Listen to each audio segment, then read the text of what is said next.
And the Bible says that for this reason shall a man leave his mother and father and cleave unto the wife, and two shall become one.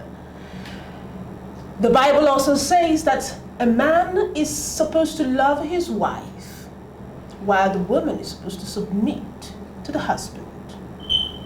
The honest truth is that we have chosen to do what we think is right for us, regardless of all that we have received from doing what we think we know how to do best, or doing what we think we should do, as against what ought to be done.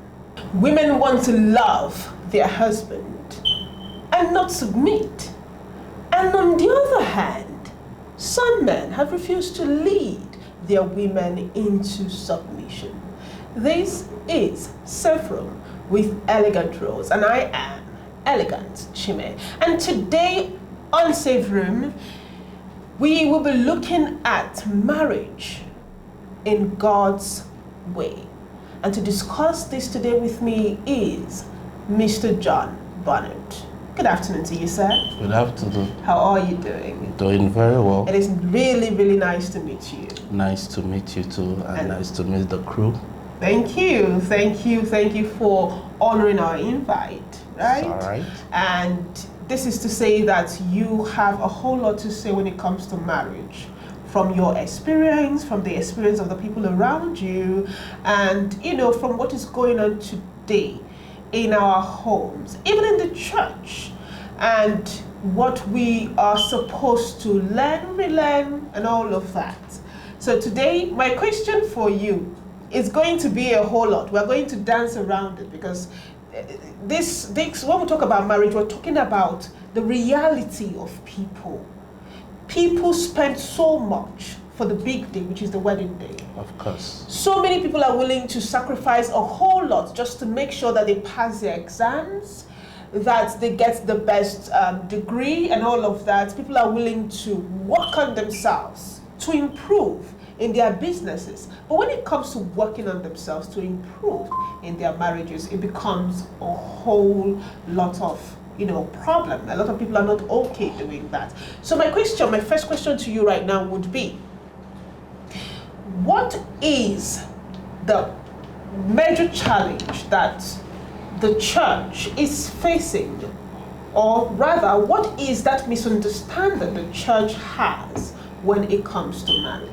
Okay, thank you very much for inviting me once again to be on your program. And I would say, to answer your question or to respond to your question, well, we always say that, I think if you look at the basic misunderstanding that the church has posed, especially towards marriage, it is, being at the surface level. Okay. And when I mean being at the surface level is that most times, I believe most of us that would benefit from this are married people, is that we go through church counseling, but they don't really talk about the main issues. So it's always, it always brings about that, you go in there, you're just saying, okay, you go, just like you in your introduction. You talked about how they say man should love their wife and woman should submit to their husband. But in reality, bringing it, bare, it's almost, not saying. They'll just tell you, okay, when you get married, and it's almost like, you don't need to work to make it work. To make it work. It's just like, okay, like a miracle, as you just, do your fingers this way and everything is working. So I think that is the basic misconception about marriage, yes. Okay, now, you talked about the church leaving the discussion that has to do with marriage on the surface. What are those deep things that the church is not comfortable talking about? Okay, I'll just give an example. Okay, to respond to this, some of the major things that the church don't talk about are, number one, they don't talk about the aspect of proper coexistence. Okay. In other words, how you regard the person who is coming into your life. So it is almost like you are in a place where most times, especially in this our generation, sorry to fall back, most times in our generation, it is the funfair we are after. Okay. So it is better both from the church and the family. From the church I came out from, there was a time that our pastor was telling us something. He said that one of the longest marriages in the world ever existed are those that live in India. Say the reason is just because of one, is that when you go to pick a wife from a family, they don't tell you about her strengths. They tell you about her weaknesses. Her weaknesses. So that makes you understand what you are going into before you enter the institution of marriage. What you just said, it makes a whole lot of sense to me, because right about now, when a man wants to pick a wife, we hear things like, I don't want to pick a woman who is not a graduate. I don't want to marry a woman who hasn't yet found herself. So it's more like they're going for the finished product, not realizing that the product gets to be completed with you.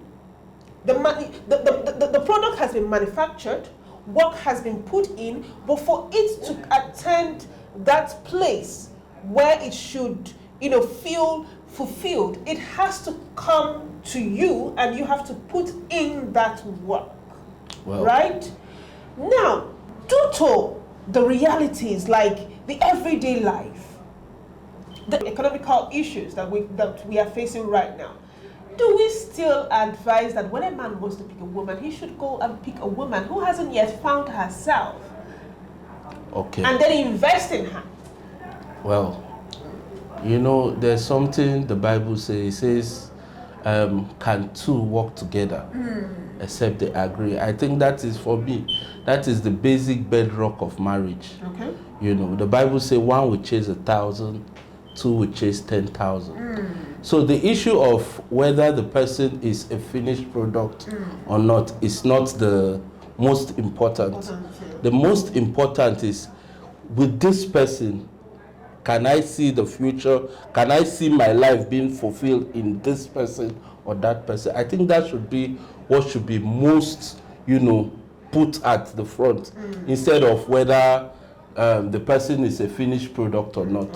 So when you look at it from that place, I can now look at you and say, yes, I truly love you. So even with your flaws, I can forbear, because that is what God asks us to do. And that is why they say there is no perfect marriage out there. And for me, if there is anything like perfection in a marriage, it is two people who has chosen not to give up on each other, who has made a vow to continuously work on their imperfections so that they can become better for one another. And when you talk about choosing someone that you can work with, it brings the spec idea to me. We hear people say, I want to marry my spec, or he's my spec, or she's my spec. Now, that is, you're talking about someone who's appealing to you physically, right? What about mentally, spiritually, the vision, right? So let's say beyond the physical appearance, how do you now say, okay, this person is my spec mentally, this person is my spec? Our visions and our goals and all of that align. Well, for that to be possible, for you to know who, I don't want to use the word spec, but I'll say who is right for you. Good. Is that when you talk with the person, when you relate with this person, the person is already aligned to what you're aligned to. What your heart and your mind is looking at the future. When you meet that person, you discover that physical appearance becomes immaterial, or it becomes inconsequential. I'll give you an example, or the popular saying that we all know, they say a lady's beauty without character, there is no beauty there. So if you don't have good character, good way of relating with people, no matter how, in quotes, physical beauty you have, you become distasteful to people. You know. Beauty may take you to marriage. Sorry, just to say this. Beauty may take you to marriage, but character keeps you in marriage. Beauty may take you to marriage, but character keeps you in marriage. If you have a broad shoulder as a man, you have mustache that is everywhere, and you don't have good character, your wife will leave you. You understand? So it is like this. It's two-way. It is two-way around. Now, let's go back to submission and love. All right. Can a woman truly submit to a man who is not loving in the way that he's supposed to love, who is not leading in the way that he's supposed to lead? All right. That question now has to do with what I would say in what is plaguing marriages in our generation. Is because most people enter marriage for the very wrong reasons. Okay. You know, so it becomes difficult to love when truly the vision you had for your partner is not aligning with what the other person has for you. So if you truly love somebody, you sacrifice for the person. Sure. It's just natural. In the Bible, they say God loves the world and he gave. He gave himself. Son, yeah. You know. And then even when Jesus was addressing the church, he was addressing the church because he came to serve the world. He came to lay down his life for the church. So what am I saying in excess is that from the part of the man, where the Bible comes that the man should love just like as Christ loved the church. In other words, you are coming in to serve. And it is in that place that submission becomes easy. Especially if the woman on her part, if she too has aligned and key into your vision. Okay, so for marriage to actually work in a way that is supposed to work according to God's plan, a man has to love. Yes. A man has to lead. Yes. So why are men not loving and why are they not leading right now? All right. I love this question so much, and the reason is because I'm a man. So I'll defend all the men in the world today. Okay, I see. Yeah. The issue is this. You know, when you talk about leadership and love, I would say that to a large extent, men are giving their best. Okay. If you look at the statistics of, you know, the world is that. But the issue is that it's not interpreted the way it should be. Okay. Because why?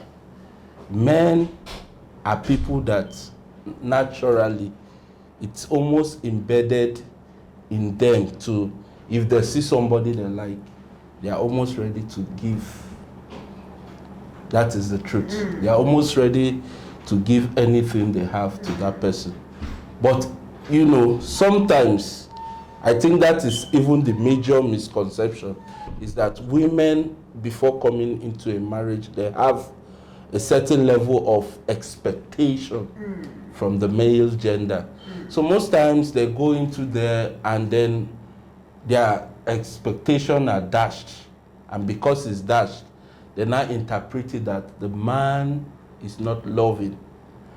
You know, so I think that is where that comes from, that the man is not ready to lead, the man is not ready to love. It's not that those men are not doing their best, but probably the expectation put on them is way above their capacity. Don't you think the expectation comes as a result of what the man puts himself to be? You know, you see some people who you meet a girl, right? You meet a girl, and the first thing you're telling the girl is, oh, I'm this person and that person. You're introducing your titles and all of that. And from how you have introduced yourself, she naturally will have an expectation. This is not me making excuses for people who think that other people, other human beings, other adults like themselves are supposed to be their bank or their ATM machines. No, I'm not making excuses. I'm trying to say, if you go to a woman in your full simplicity, in your real self, with everything that you are, and say, this is who I am.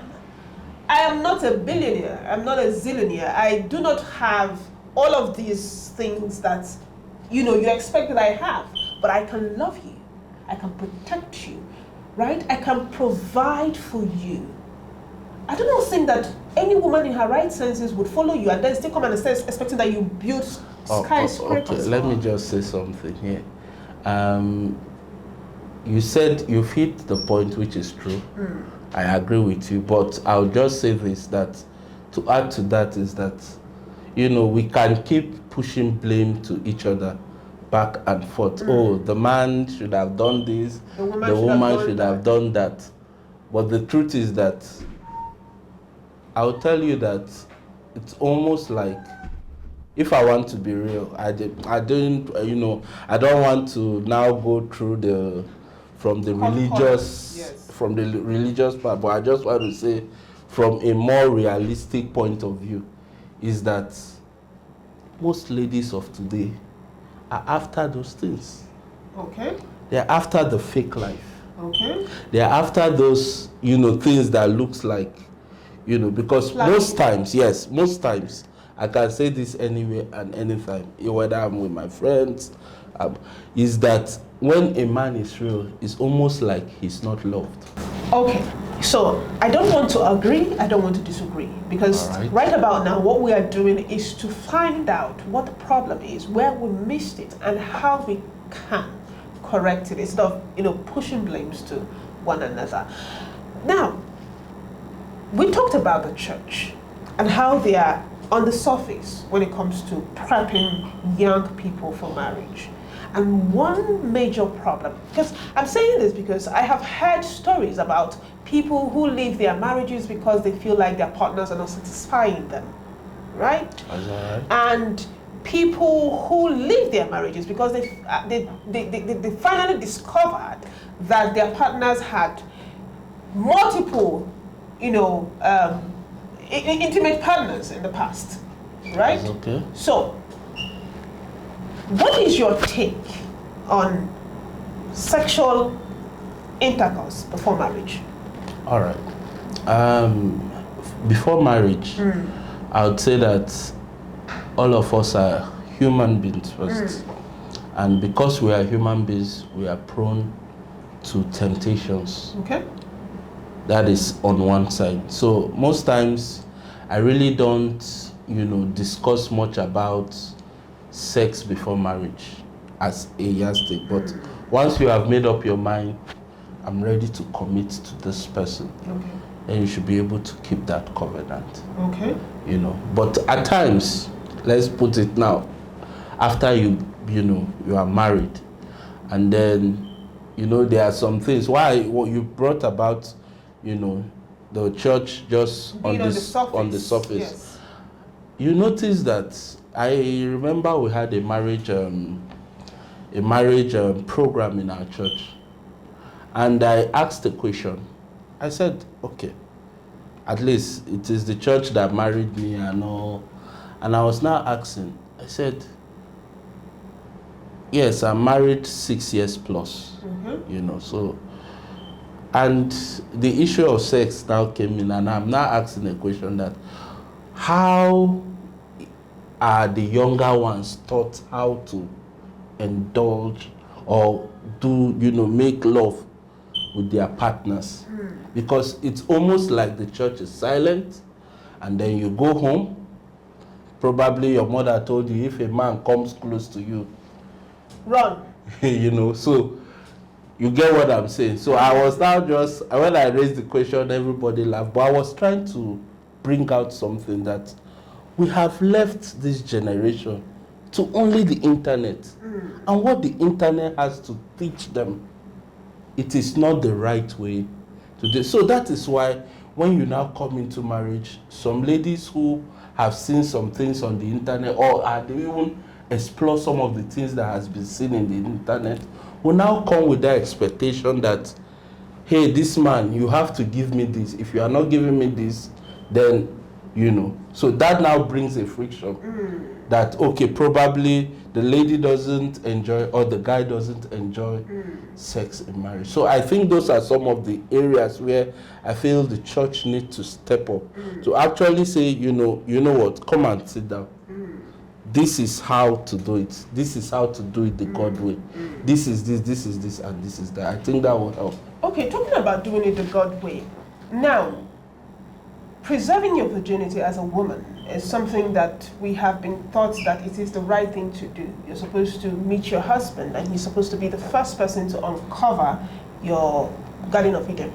Now, don't we think that telling either a young girl or a young boy to preserve him or herself for the would-be partner who may be out there doing God knows what is really overrated? Shouldn't we look at it from another angle that says preserve yourself for your own sake, so that people understand the reason why they should preserve themselves, not for because if imagine a girl who managed to stay, away from premarital sex, right? And eventually she ends up with someone who doesn't know what it took her, the sacrifices she had to make to maintain herself. You end up with that kind of a person. Be it a girl, be it a boy, you end up with that kind of person. And then when you now start doing the bedmatics things, they start looking at you like, oh, you don't know anything. Well, and then they walk out. You see, that is why I said there is something we talk about good courtship. Good courtship will make you know who you are marrying. You know, I always say this as my mantra is that know who you are marrying. Know who you're marrying. That's just it. When you know the person, you can know what to expect. And when you know what to expect, you now know how to, go about and solve the problem. Now, for the issue of keeping yourself, yes, you may say, yes, the girls should keep, the boys should keep, but we know who we are. We know there are some people that, yes, they wanted to keep their virginity, but they were raped. True. So what do you say about those kind of situations? And then secondly, not like I want to glorify those that are, or make excuse for them, that's the word, for those that are not virgins. But, even sometimes when you look at the health challenges that come with some of these things, it's almost like, or would I say, let's better get married earlier. Okay. I think that should just be it. Okay. You understand? Because you see that, especially for ladies, I can tell you, I know of so many ladies that are in their 30s that are virgin, or you discover this fibroid issue is always almost, so, and I decided to do a research on it, and I saw that actually it's actually lack of intercourse. You can check it out. I did a research on that, and it's almost like there's a correlation between the two. So when you see some of those health challenges that are around those things, you'll be like, so, of course, we will not doubt the Bible. This is what the Bible says, we should keep ourselves holy. For, as a living, we should live our life as a living sacrifice to God. To God. Not even to anybody. Not to anybody. That's the point. We are supposed to live our lives, right, as a living sacrifice to God, and not to please some boy somewhere, and not to please some girl somewhere. However, the reason why we brought up this particular, topic, like this particular question that has to do with intercourse, is because we have come to realize that so many young girls out there are busy popping pills because they are told that pregnancy is the worst thing that can happen to them. Right? Now, pregnancy is not the worst thing that will happen to you. There are so many other ugly things that can happen to you. So please, do not pop the pills to prevent pregnancy when you have not really done the right thing for yourself by protecting yourself mentally.